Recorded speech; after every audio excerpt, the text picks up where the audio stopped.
రేపు republic day కదా, చదివించండి. అంతేనా? ఎందుకు జరుపుకుంటామో తెలుసా? జెండాను ఎగరవేస్తారు, జాతీయ గీతం పాఠశాల అయిపోయి. పిల్లలు జనవరి 26, 1954 భారతదేశం తన సొంత రాజ్యాంగాన్ని అమలు చేసింది. అప్పటి నుంచి మన దేశం గణతంత్ర దేశంగా మారింది.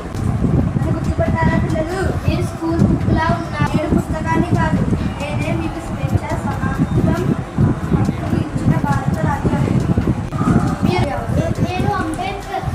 పిల్లలు, ఈ రాజ్యాంగం లక్షల మంది త్యాగాల ఫలితం. సార్, మాకు హక్కు గురించి చెప్పాలి కానీ కర్తవ్యాలు అంటే ఏమిటి? దేశాన్ని ప్రేమించడం, చట్టాన్ని గౌరవించడం, మంచి పౌరులుగా ఉండడం, ఇవే కర్తవ్యాలు. మేము చదువుకున్నాము కానీ దేశం కోసం ఎప్పుడూ ఆలోచించలేదు. మంచిగా అయితే ఈ రోజు నుంచి మేము మన భారతీయులం అవుతాం.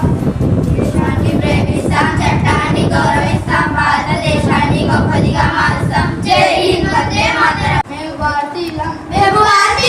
భారత రాజ్యాంగాన్ని గౌరవిస్తామని